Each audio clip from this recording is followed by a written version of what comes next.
5, 4, 3, 2, 1.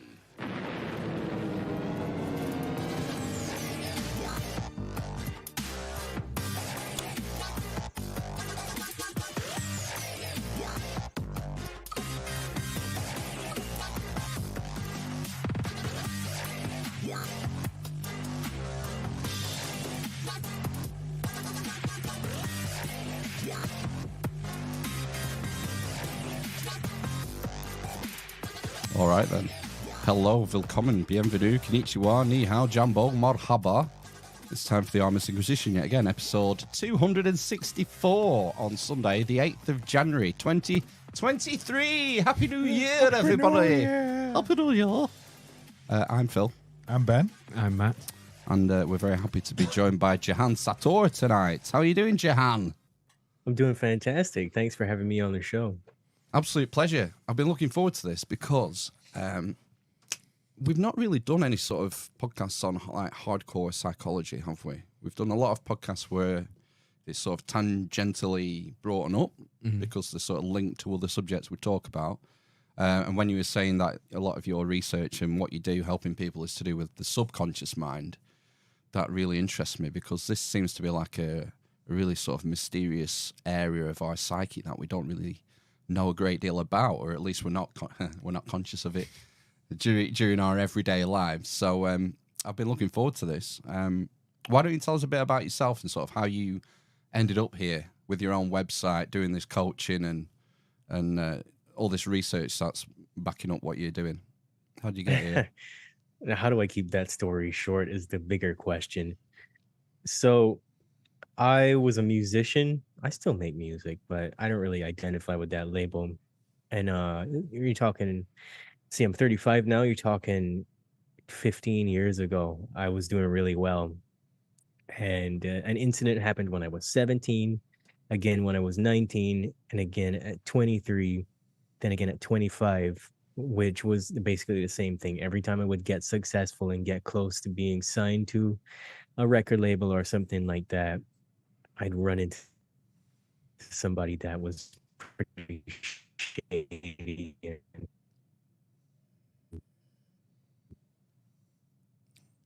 frozen. Oh no! And do weird sexual things in exchange for. Whoa! Sorry, Jehan. A&R meetings. It's just stop there. You froze just before you started talking about something sexual, so we missed it. Just rewind like 20 seconds. You were just sort of getting, every time you were sort of getting close to getting signed. Yeah, every time I was getting close to getting signed, I'd get invited to like meetings with A&R people, and they just want to get you into weird compromising positions. Maybe it was the S word that triggered that, because it was like, your internet connection's unstable. I'm like, yeah, I believe it. So that's the kind of stuff that you hear and people think that's conspiracy theory.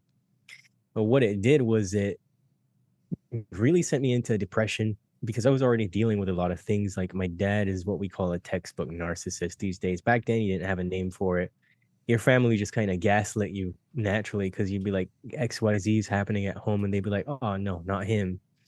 He's the sweetest guy, and that kind of stuff is what really kept me in a state of emotional unwellness. And it didn't help that by the time I was 17, I started drinking, started doing heavier drugs around 18, 19. And it was just my way of numbing everything and not having to deal with the thoughts that were going through my head, and, having to deal with how ignorant other people seem to be, and not having to deal with the fact that when I wanted help, nobody would help me. And it was a very helpless place to be in.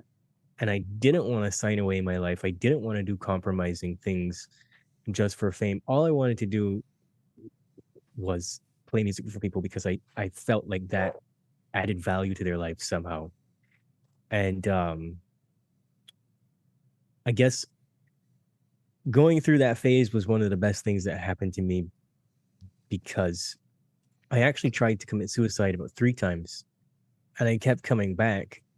And the 3rd time, I actually said out loud, Jesus Christ, I can't even kill myself, right? Like that was the mindset that I was in. Like nothing I ever did was good enough. I couldn't even kill myself, right?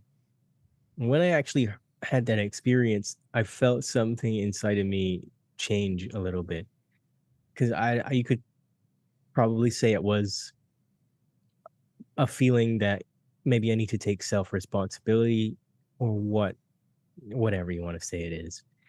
People could try to ascribe all kinds of different things to that, but I just knew that something changed when I said that. And I began to very quickly try to get my life together. And shortly after that, I ended up traveling to Nashville to study the music industry and just give it one more shot because I figured surely something like that is going to be an isolated incident. Like I talked myself down on it a lot. It was like, surely this isn't just happening all the time because that's the way it is, you know? And then when I got to Nashville, I realized, yeah, that's the way it is. It's very strange. It's a very strange industry to be in. And if you want to reach a certain level, you're always going to hit up against that threshold. You know, you can try to become an independent artist and have all the success that you want in the world. But eventually, when you get to a certain income bracket, you get to a certain skill level and you want more things, better distribution, things like that, you're going to get faced with that kind of opposition, right?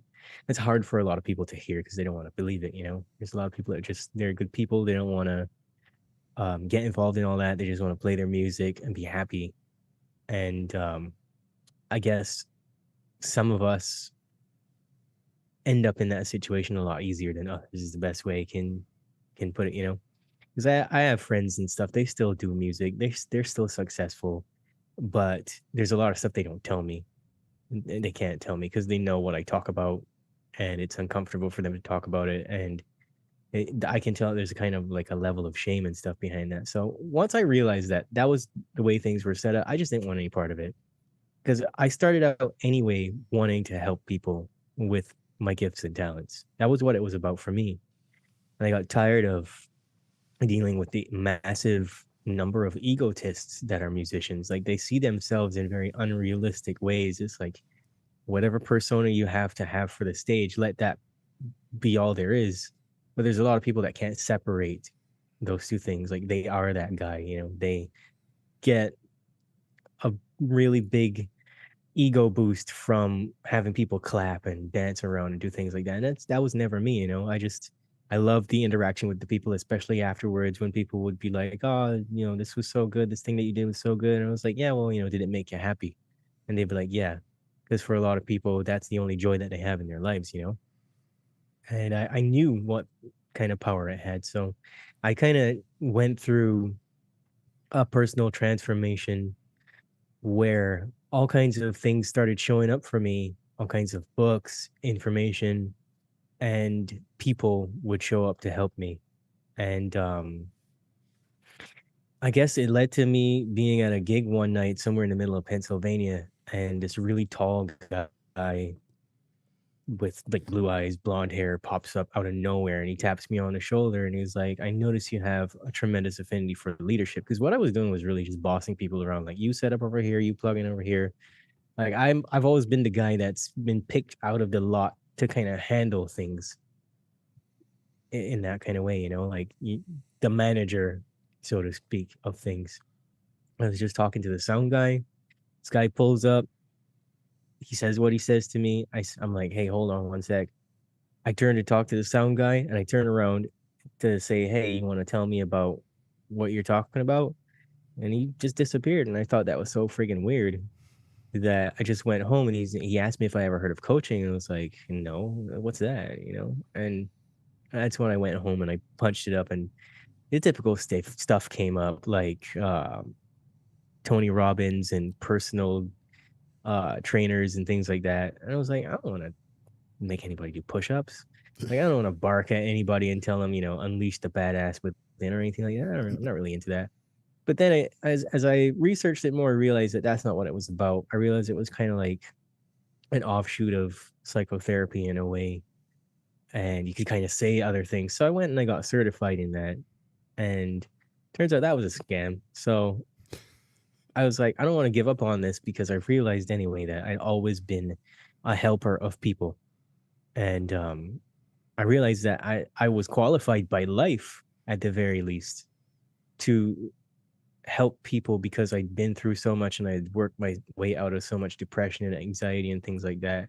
So I understand what it's like to be in a really dark place and just not want to be alive anymore, you know? So that's how I got here. And you can ask me more questions about that. Yeah, I can do. Yeah, well, I'm just letting you. I just like listening to you talk, basically. And No, yeah, I thought that was just really interesting to hear. To be honest with you, I suppose. So, do you think that your kind of your childhood set you up in a way to, I don't know, develop in a certain way that made you kind of deal with things either positively or negatively? Would you say? For sure. I had a real hard start. And I know that there's people out there that have had harder starts, but I came into this lifetime very ill. I always had asthma as a child, uh, a weak immune system as a result of the medication and stuff that I was taking, of course. So that didn't really work out so great for me. But there were so many times that I was so ill that I almost died, to keep it short. And I remember distinctly during those times having what people would consider spiritual experiences. Everybody's on the near death experience train these days. And I've had so many of those. Even when I tried to commit suicide, I had one of those. Yeah. And for sure, each time those things changed me. And I felt like at 6 years old, I remember having a distinct feeling of being different from other people, you know?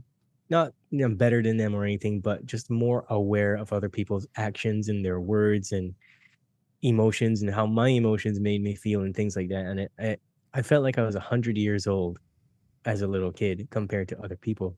So I think dealing with my dad, who was narcissistic and an alcoholic, and then my sister is also very much like him, minus the alcohol.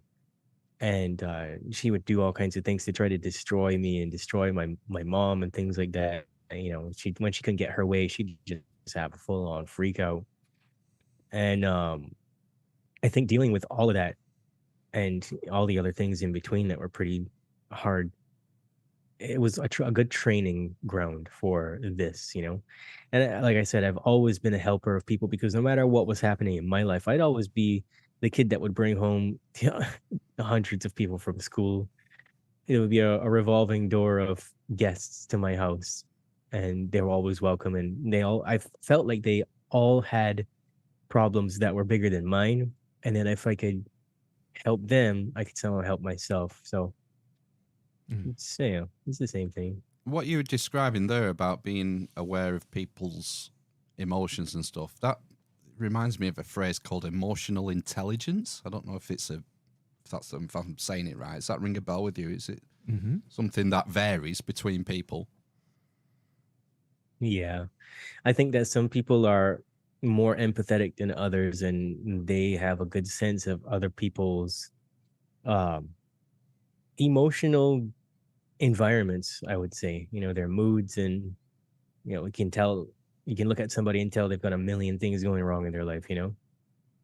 Yeah, it's an interesting sort of. It's like a superhero talent.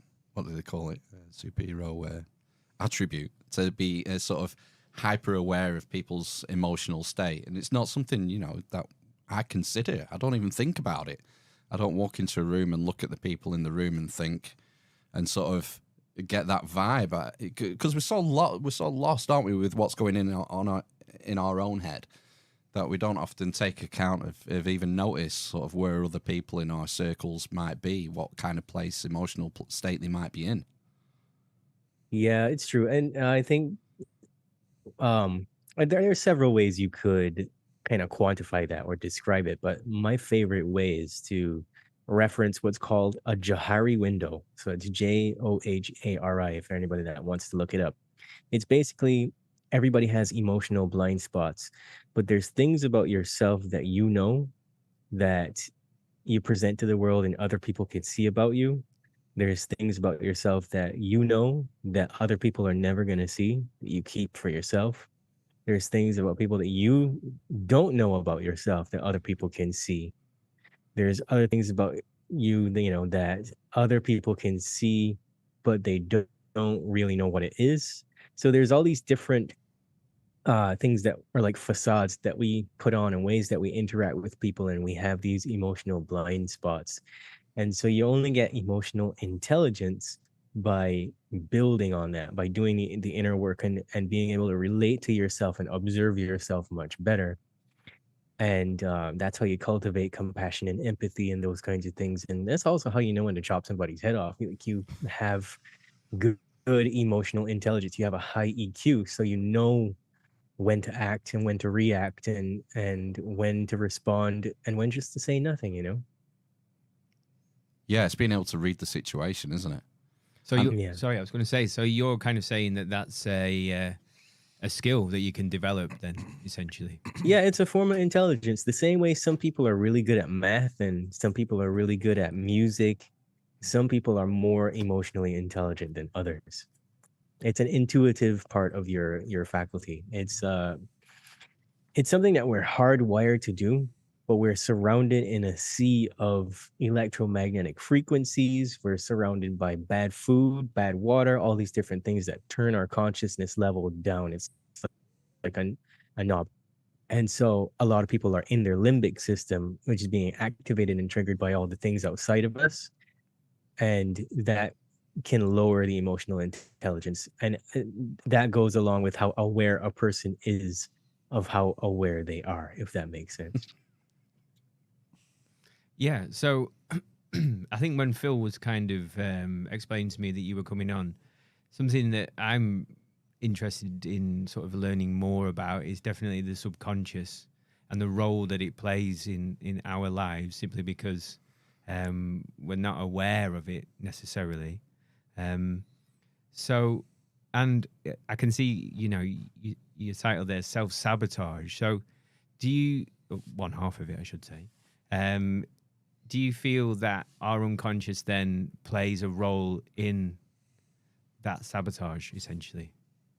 Absolutely.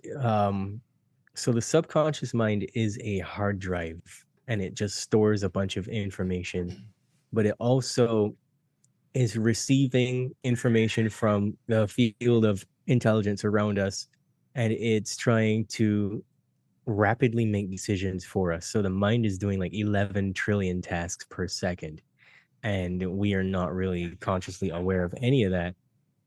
And 95% of our thinking is subconscious. So it doesn't matter how aware we think we are, there's always going to be 95% of things going on in our brain that we aren't really aware of at all. And so it organizes itself into behavioral patterns in the form of what we call subconscious programs. So if you think of a program as Grand Theft Auto 5, if you click on that on your desktop, it's going to run, you know, the Rockstar Games launcher, and it's going to come up on your screen, and you're going to hit play on that. Well, the subconscious mind is doing that for you all day long. It's the reason you don't have to tell yourself to get up and walk. You just do it without thinking about it, you know? And other things in our life are like that. So when people self-sabotage, it's because they've learned to do something as a reaction. And it's like the subconscious is picking up so much information from everything going on around us, because it's a scanning device as well, that we pick up things that are very unskillful. And it happens in our day-to-day development, like from age 0 to 6 years old. We're picking up the things that are happening in our environment around us, in the community, family system, things like that, because we are extremely concerned with survival at that time. And then from 6 to 14, when we go to school and we're getting friends and things like that, what we're doing in that young phase is trying to work out the programming, what works, what doesn't work, what gets me a reward, what makes me feel safe, because the subconscious mind is primarily concerned with safety, especially within the context of the herd. And whatever is seen repetitively, it also does that. It only takes about 2 or 3 repetitions of something for the subconscious to take that on board and think that it's a fact, right? So from 14 to 21, then we're just working out any previous programming that we had that we didn't work out before. And usually by the time we're 35, we're a hardwired set of programs that then become very hard to change. So um and the way that I guess the way that things work out for us isn't always to our advantage when it comes to the subconscious. And it means well. It's not against you at all. It's just that it's very easily hacked. So Think I know where this is going. yeah, we carry all of these different things with us that don't belong to us, essentially. Mm. And there's a very interesting thing about karma that people tend to think that because somebody did you wrong that they're gonna get karma, God's gonna cut them down or something like that, And that's not really how it works. Karma is more like your emotional state, your unresolved emotions, your unresolved subconscious faculties, your programs. That's all what's creating your reality for you. So when people say dumb shit on the internet, like, oh, your thoughts create your reality, it's more than just that, The subconscious mind is a perception database. So it's your perceptions of the world that really cause you to act in a way to create the things that you experience. That makes sense. So does it work kind of like a filter then? Because the way I've heard it explained in different places is that, like if you take our senses, like our sight or our smell or whatever, if the brain just let everything in, you'd go insane. Basically, there'd be so I've said much that a lot, information. Yeah. I've said that a lot. Like the brain actually has to transition into alpha brainwave state at least 7 times throughout the day. 7 hours throughout the day, I should say. Have to explain brainwave states. Yeah, that's something that I don't really know a lot about. A brainwave state is like right now we're all in beta because we're having a conversation with each other and you're trying to rationalize and make sense of what I'm saying. Alpha is suggestibility, deep relaxation. Then you have theta, which is a realm beyond that. It takes you closer to sleep, but it also makes you very programmable as well as the alpha state. And delta was when you're sleeping. So does hypnosis work into those brain states? Yeah, hypnosis works. We try to keep our hypnotherapy clients in alpha brainwave state because if you take them too far past theta, they'll go into delta, they'll fall asleep. And that's not inherently bad because when you're sleeping, your subconscious mind is taking in suggestions at a rapid pace as well. Like if you fall asleep in front of the TV, you're screwed. Well, it's like those. Yeah, I remember those tapes about giving up smoking. You listen to them before you go to bed, and things like that. Did you listen to those? Yeah, it's because you're transitioning. Yeah, when you're falling off to sleep at night, you're transitioning out of beta and you're just going down through levels. So you're going into alpha, theta, delta. And I guess if you wanted to simplify that even more in terms of a brainwave state, it's like a speed at which the brain works, if that makes sense. So it's usually CPS, cycles per second. Right. So the different brain waves are different frequencies. Essentially. Right. So beta would be the highest frequency, would it? And then you go into lower frequency bands as you drift down to sleep. Yeah, it's the most commonly used. Beta is the most commonly used. But then there's also things like gamma and stuff like that. Right. What did they use for MK Ultra? what do they use for MK Ultra? Man, I don't even want to go down that rabbit hole because that'll get you banned. Okay. So I interrupted you to explain about brainwaves. I think were you going to explain about the filter of the subconscious? Yeah, so you said it's like a filter. Essentially, it is like a filter. It's a scanning device. Where filtering comes into play is what we call cognitive distortions because as I said, the mind is doing 11 trillion tasks per second. Now, and the point you were making is that you heard that people say that it's too much for the brain. So you have to transition into alpha to make sense of everything that's going on in the environment in and around you. Otherwise, as I like to say, you'd be having a series of mini strokes. You'd be like all day long, right? So that's not really good for you. And we have to go into those states. So people tend to say things like, I can't be hypnotized, when that's completely true. You literally hypnotize yourself all day long.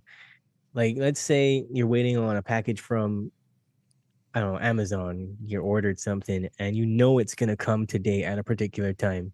That state of expectancy that you're in because you're waiting for your doorbell to ring, that's hypnosis. There's lots of different ways that you can just go into hypnosis like that, you know? Even when people watch the replay and they're staring at the screen and they start to pay attention to what I'm saying, they're going to go into a state of hypnosis. When you are focusing on reading a book, you can fall into a state of hypnosis very easily. So there, you know, I think the better question is what is not hypnosis and what isn't changing your brainwave states. Everything is, you know. So Right. anytime you are consciously focusing on something, you are staying closer to beta. But apart from that, you're pretty much screwed. Like everything's changing your brainwave state and taking you into a very sensitive level. And the cognitive distortion part, just to cycle back to that, is the brain actually has to delete information and distort it so that it can kind of get the gist of the story each time. And so we miss a lot of information consciously that way. And the brain just kind of makes up these stories. And sometimes it's, you know, we think something happened and it really didn't. Or something happened at a greater magnitude than we thought it did because maybe you were in an accident or something. And to protect you from the majority of the trauma to the brain and the emotional system, the limbic system, a part of your brain shuts off. And you know, you won't be able to talk, you won't be able to think. It's to kind of put you in a shell, a protective shell, you know. It kind of So- reminds me of this experiment I've seen, and It's it's about the gorilla. yeah, Oh, yeah. yeah. There's a famous video, and people have shown this video of, I think it's a bunch of kids in a playground playing basketball or something, they're throwing balls around, and they play the video for the observers. Say there's half a dozen observers, and then the video ends, and the guy running the experiment says, "Did you notice anything unusual?" You ask him to count the number of passes or the number of times the ball is bouncing. Right, so they get them to focus on something, and then when they play, and then he says, "Well, did you not notice the gorilla?" And he plays the video back, and halfway through this game, a guy in a gorilla suit just wanders onto the field and starts messing about, Just dancing in front of the camera. and no one catches it the first time because they're so sort of focused on the task. Yep. Because when Yeah, we're task when- orientated, aren't we? Yeah, when you narrow your focus like that, it induces that state of hypnosis. So you're gonna miss all the other stuff, and that's, you know, that's why we have TV. Well, That's one of the main purposes of TV. That's the problem. Every time I watch TV now, I'm waiting for a bloody gorilla to come on. yeah, this is where I want to get to. So how does I mean, we see how easy it is that information can be displayed to you that you completely miss. Take it with the gorilla experiment. So how is this used in the realm of TV? Oh, television has always just been about that. Even before the physical box that we call television was circulated and in heavy use, I think it was 1923, there was experiments that were done on telepathy by the BBC, you know, and the I think it's the Zenith Broadcasting Corporation. And I think we're all old enough to remember Zenith television sets and stuff like that. And they did all these different experiments to see if they could broadcast information into people's minds before that. So they were doing stuff like that before TV was in every house. So can you imagine after the kinds of things that are happening? With the problem with the television or any screen, like even a laptop or a mobile phone screen, is that when you look at it for more than 30 seconds, the prefrontal cortex, which is the front part of your brain right here, deactivates, and it becomes nothing but straight input into the back of your brain.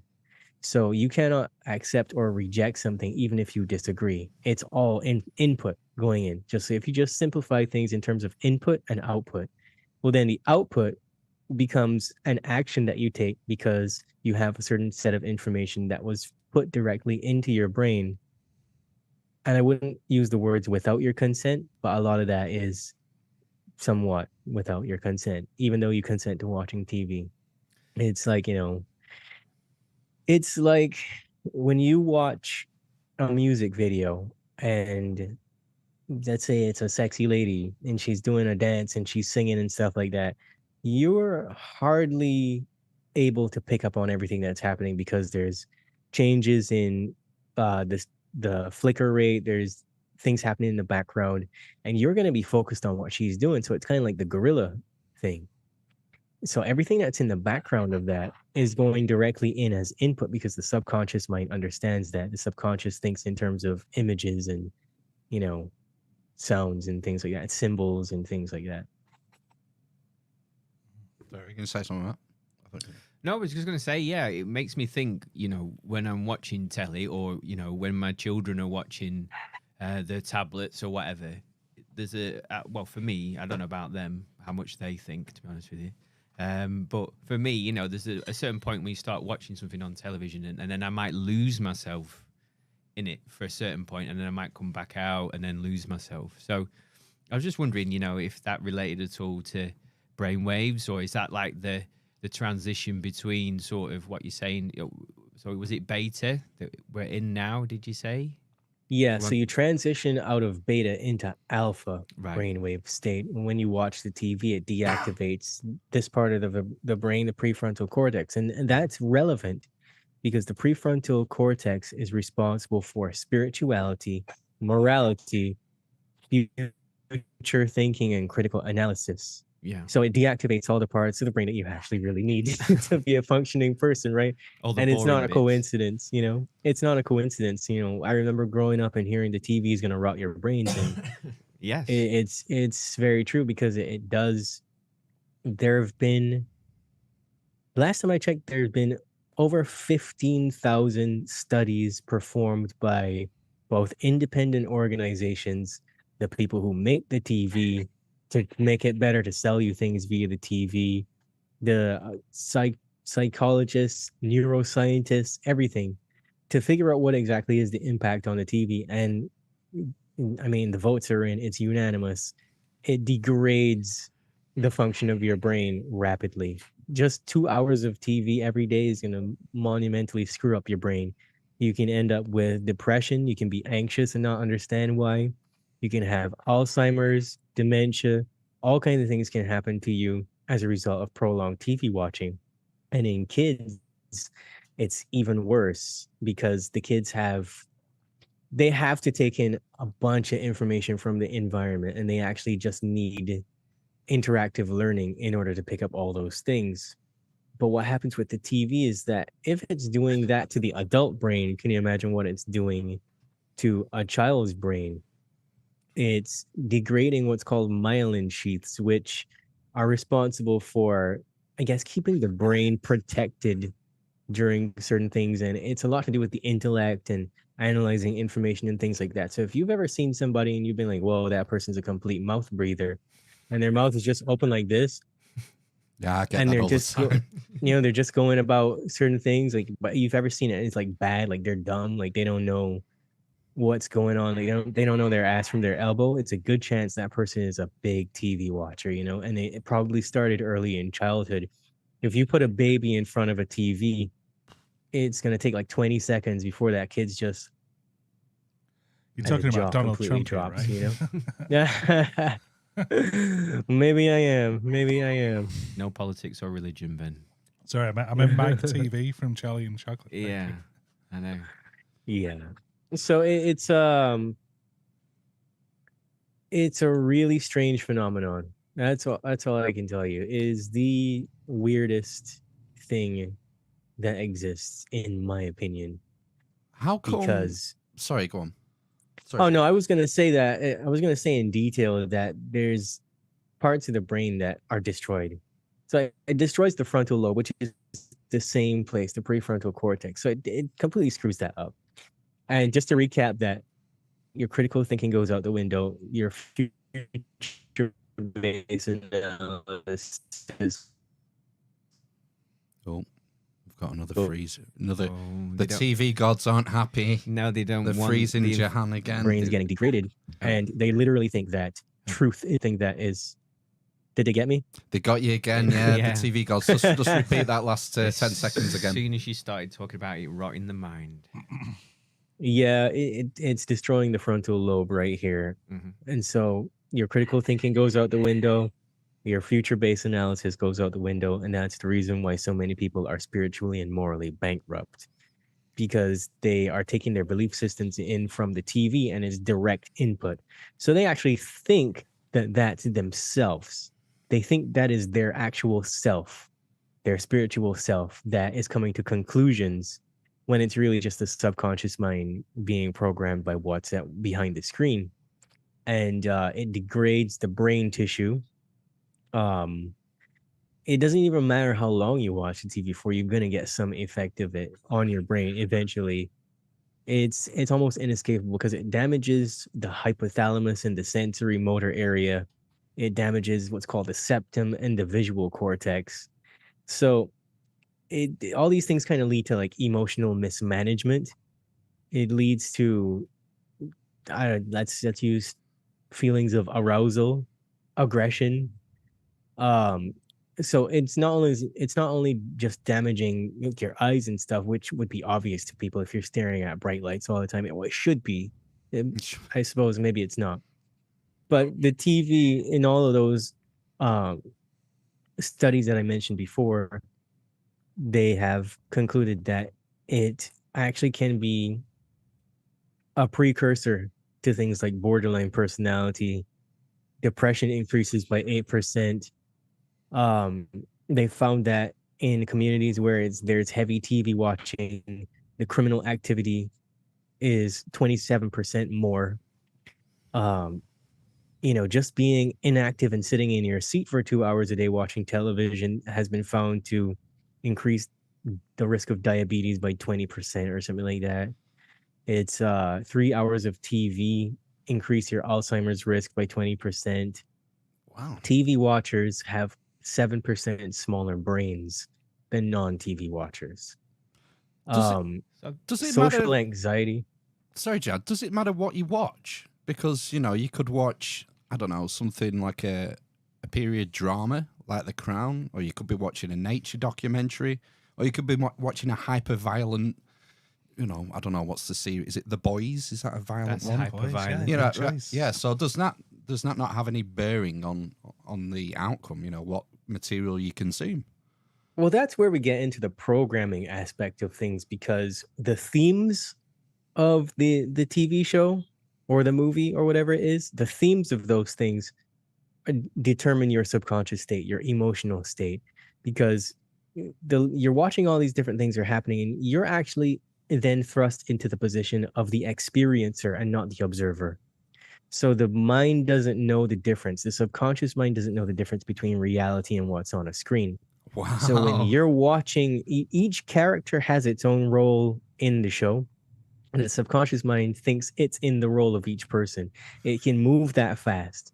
So when you're watching it, I don't know what any of these shows are that you're talking about. I like to use The Walking Dead because I think that's the phase of humanity that we're in right now. We're in The Walking Dead with the, what do you call it? The triple dart.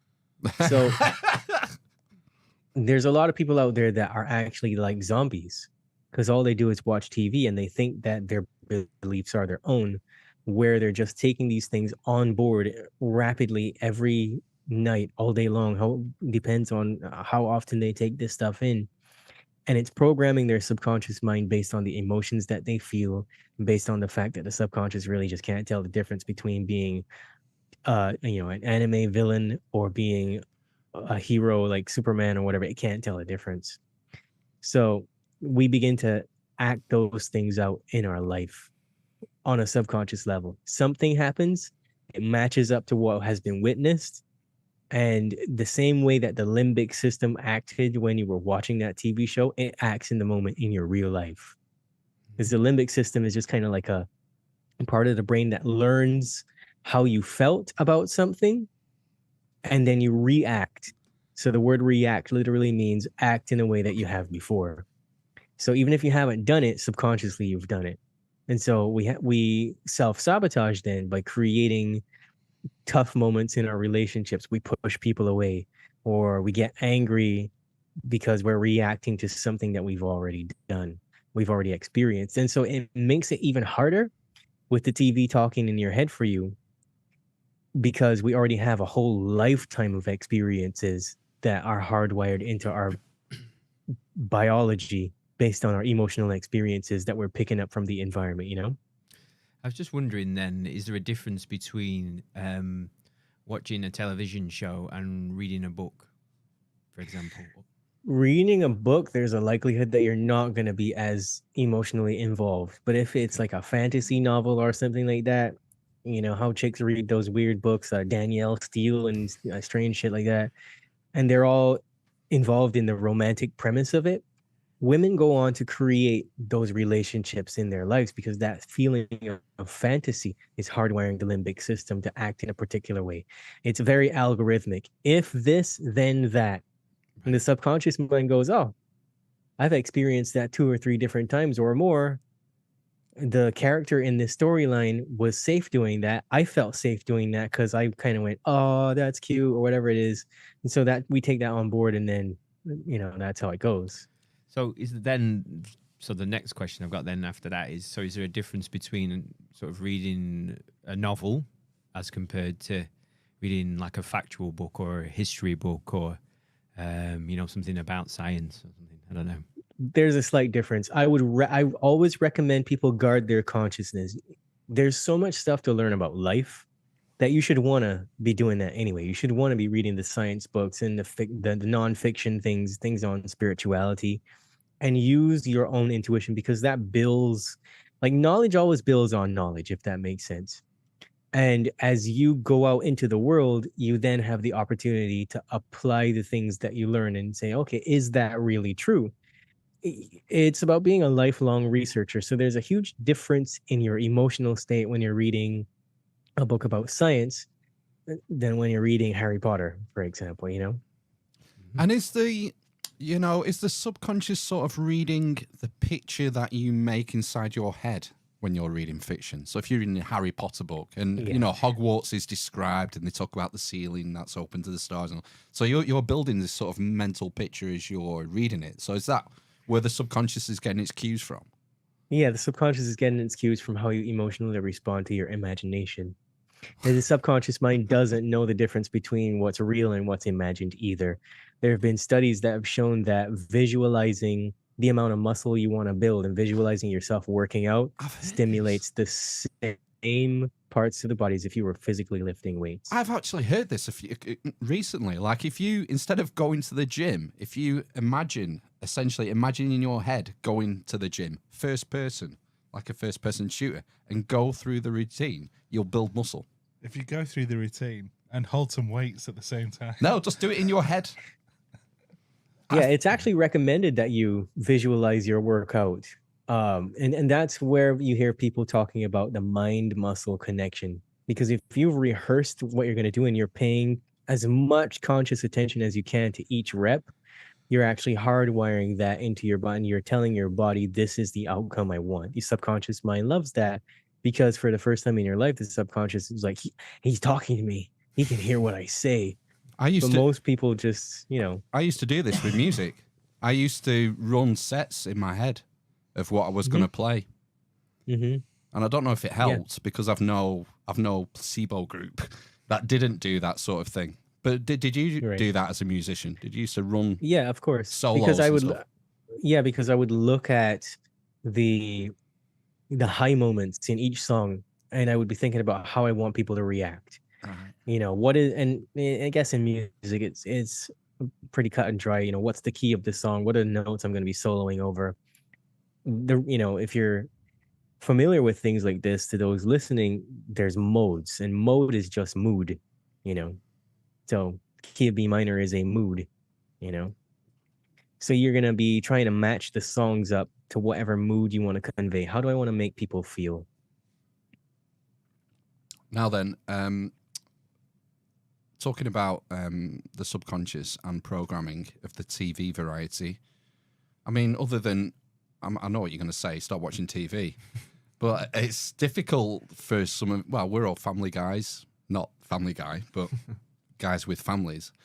and so it's kind of difficult to be in a situation where there is no TV or screen time exposure.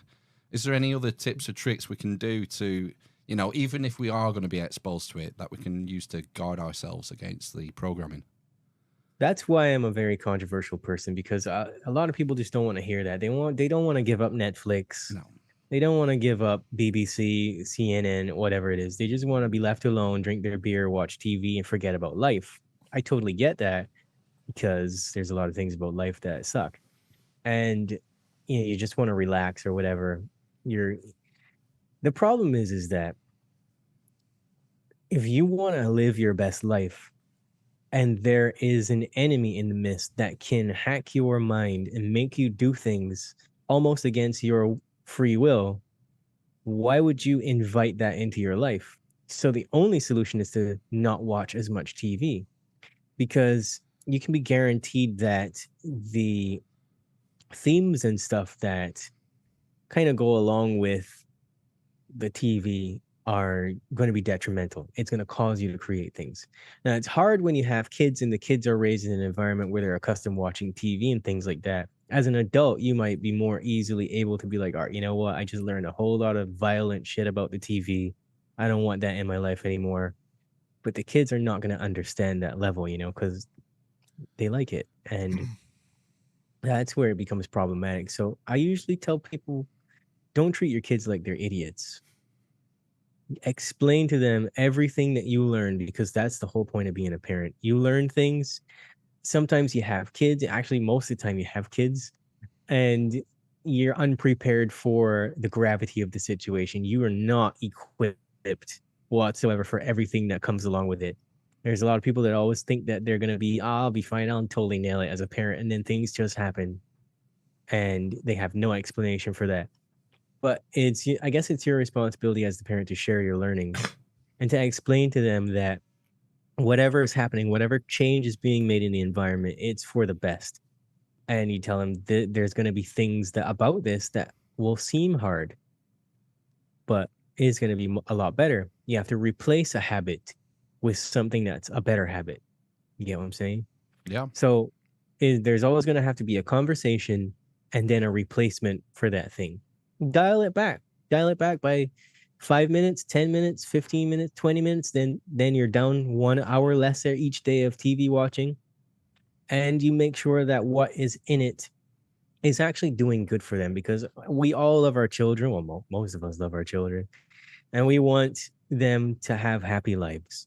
So knowing that what they're exposed to repetitively is going to cause them pain because they're taking in lies is easy when you talk about it, but there's so much stuff that is catered towards just messing up kids.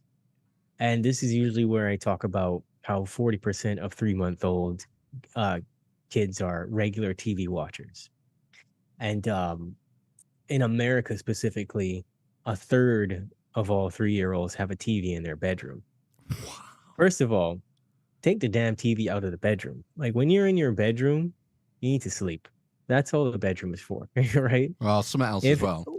When people have things in their bedroom that are not associated with sleeping in the first place, it messes with their sleep patterns, because they learn that when I'm in here, I can do other things other than sleep.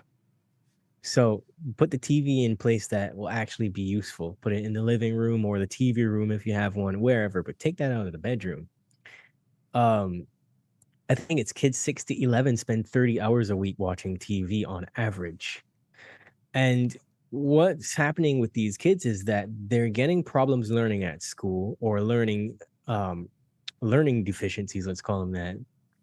They're getting involved in drug and alcohol and tobacco use, and some kids watch so much TV that they just don't go outside and play with their friends anymore, and it makes them get a little bit chubby. It makes them, you're just not going to be functioning well as a kid. You need to move around a lot, or you're going to end up with a really shitty immune system, and you're going to be unfit. It's going to be hard for you to break that pattern as you move along. And kids are picking up so much inappropriate sex stuff from the TV. I think it's the average child would have witnessed 12,000 violent acts, including murder and rape, um, by the end of grade school. So, that's not very far into being a teenager at all. By the time they're 18, they've seen 200,000 acts on average. That's not good at all. Even if you grow up into a functioning person, you don't act on it, it's still having an impact on your psyche in the long term. What else can I say here? Like, advertisers target kids, especially. There's a book called Brand Washed by Martin Lindstrom that I recommend people read, because he is a top marketer, and he explains exactly how people literally use brain scans to sell you Coca-Cola, to sell you Tide detergent, to sell you Justin Bieber and Madonna and whoever else is out there. They have the science and they use it every single day. It's in all the lingo that they use at the back of the cereal box. It's in everything. So the subconscious mind is always the target. And marketers know that a child is going to be a future customer. So they want to get that in the brain as early as possible. Like, American kids can tell you all about Kentucky Fried Chicken and McDonald's from the time they're 4 years old. They even pick this up when they're in the womb, believe it or not. So it's not like you can escape everything, but you have to educate your children about the gravity of those things, because especially since kids thinking all or nothing thinking, they're thinking like black and white thinking. I'm bad, this is bad, things like that. So they're more receptive to the conversations than you think. A lot of parents get afraid to have that conversation because they don't want to break their kids. But let me tell you something. The TV and the rest of the world is going to break your kid faster than you can break your kid by being honest, So that's usually what I say to parents. Well, And yeah, go ahead. No, I was just gonna say, like, you've ruined TV for us, Jehan. I mean, what should we ruin next? Should we ruin music or alcohol, or where would you like to? Anything else you'd like to? All that stuff is screwed up. All that stuff is bad. What about alcohol? What's your thoughts on alcohol? Oh man, and how it impacts the subconscious, if it does? I'm guessing it. Yeah, it does.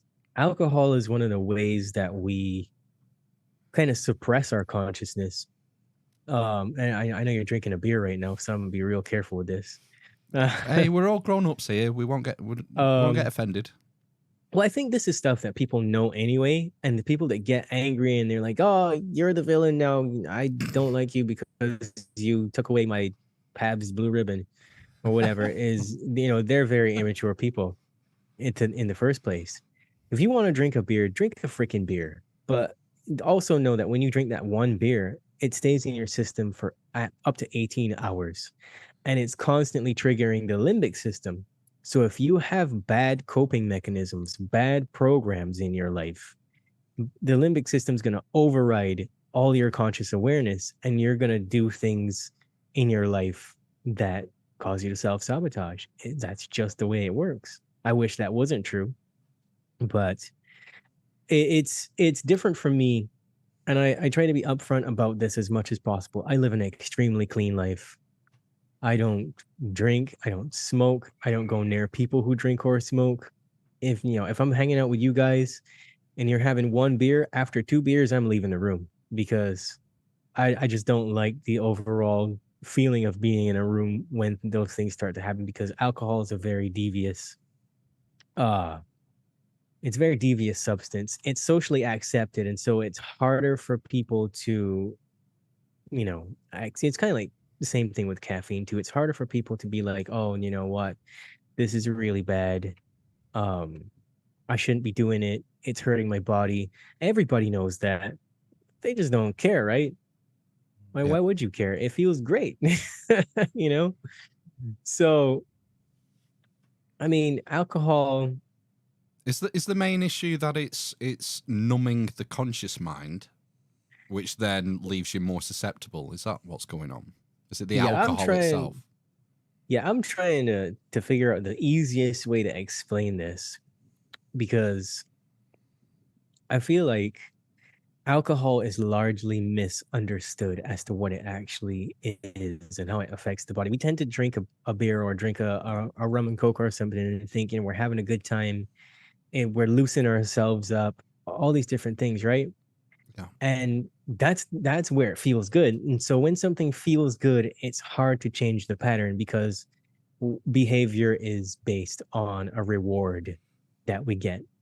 We want to feel a positive reward. So we even do evil things because we get a positive reward for it in the mind. Emotionally, we get to avoid something, or you can go down that route of numbing and avoiding things forever.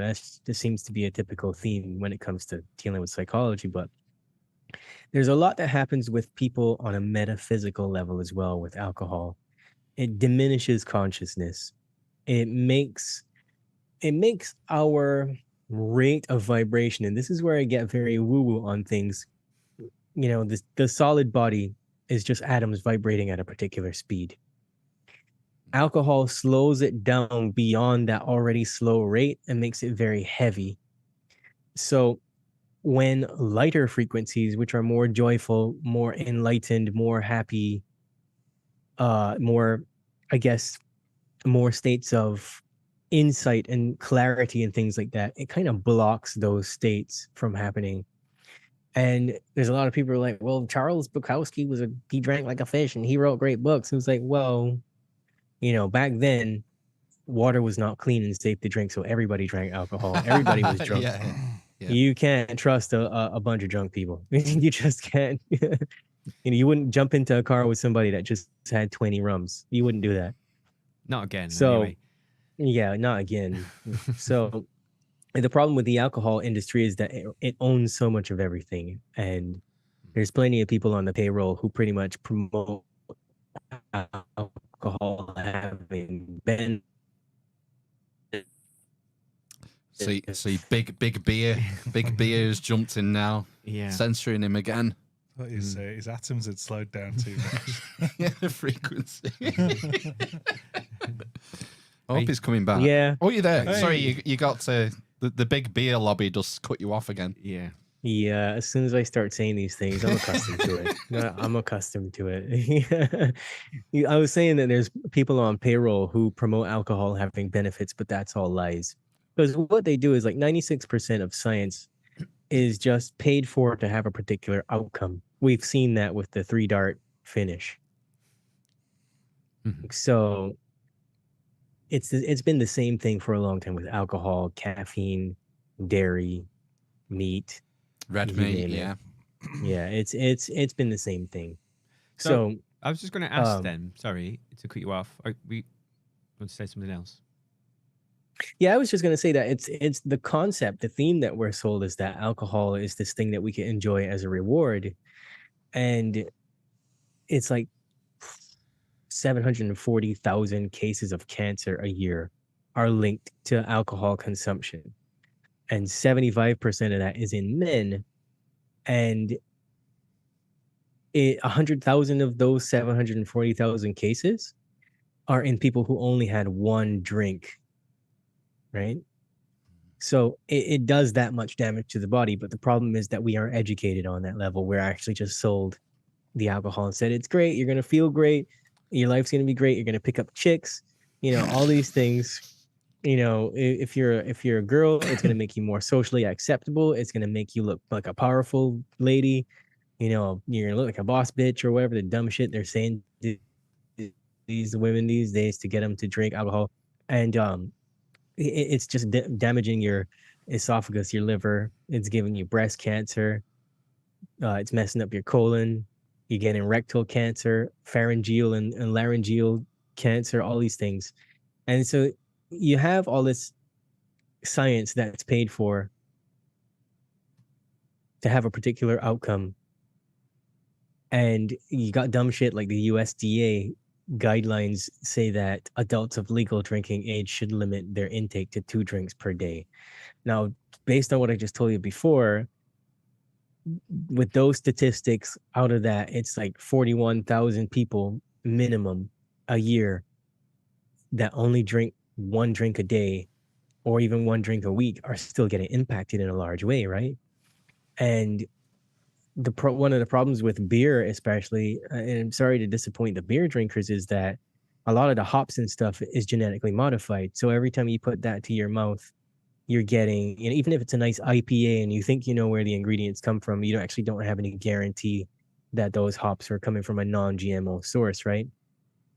So you're still doing damage to yourself on a cellular level. And it's insane to me still to this day, the amount of, I guess, the amount of steps that these people have taken to make sure that they poison you from every angle, just for absolutely no reason. You know what I mean?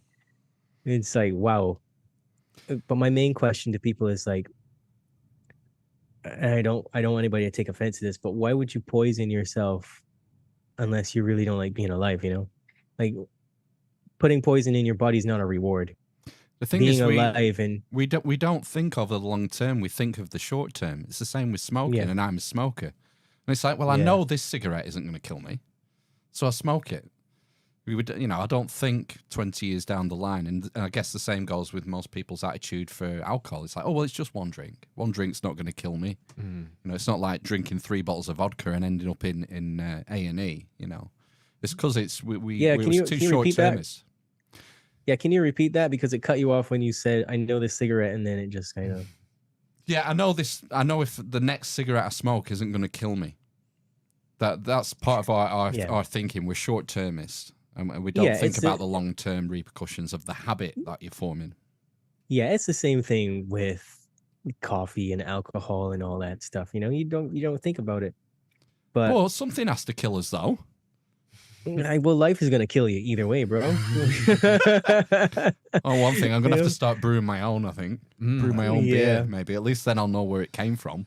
It's tough for people in the UK. It's tough for people in the UK to hear this stuff because the entire culture is built around drinking. Well, I'll tell you a short story about that. Alcohol was brought to different tribes as a way of controlling them. North American tribes.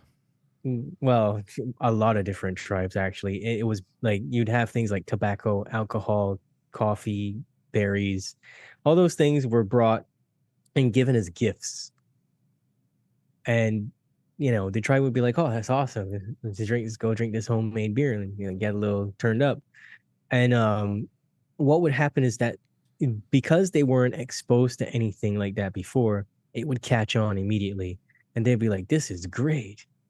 And so the settlers would just be hanging around looking at their watches, waiting for them to get hooked on alcohol or whatever it is. And then they would say, you guys don't really look to be doing so good. Would you mind if we gave you some help?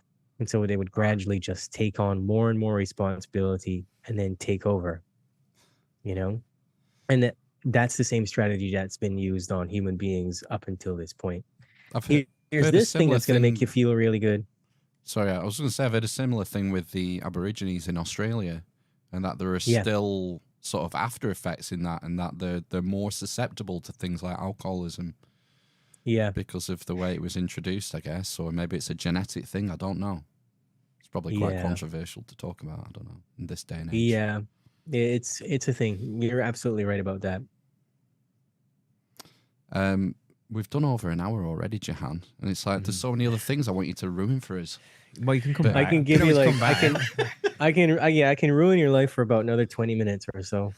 Well, we need to. We're gonna have to wrap up. We don't want to take too much of your time up. I mean, where's the best place for people to follow you? I've got links in the show notes and whatnot, but I mean, is there like a best place people can go? Yeah, the best place to go to get me is you can go to Instagram for now.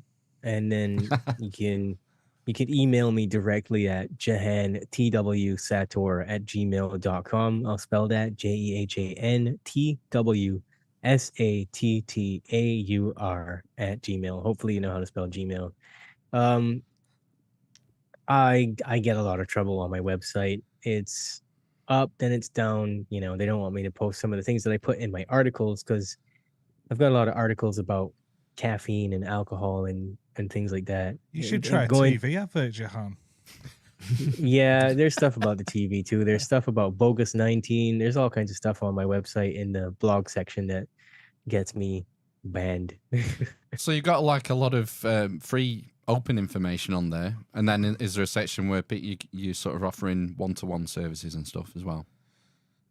Yeah, I don't really push that so much on my website. I can't stand going on a website and they're like, "Oh, buy this thing from me." You know, I have no desire to do that. If people want help, they're gonna ask for help. They always do. Right, very good. Mm. Well, I think that's a good place to end. I think so too. Yeah. Been Thanks very very much. interesting. Yeah, been very interesting, Jehan. Mm. And stay on the line for us while we play ourselves out. And All right. we'll see the rest of you in part 2 very soon. For real. Okay. Yeah. Thanks, Jehan. Mhm. Catch you on the flip side. Thank you.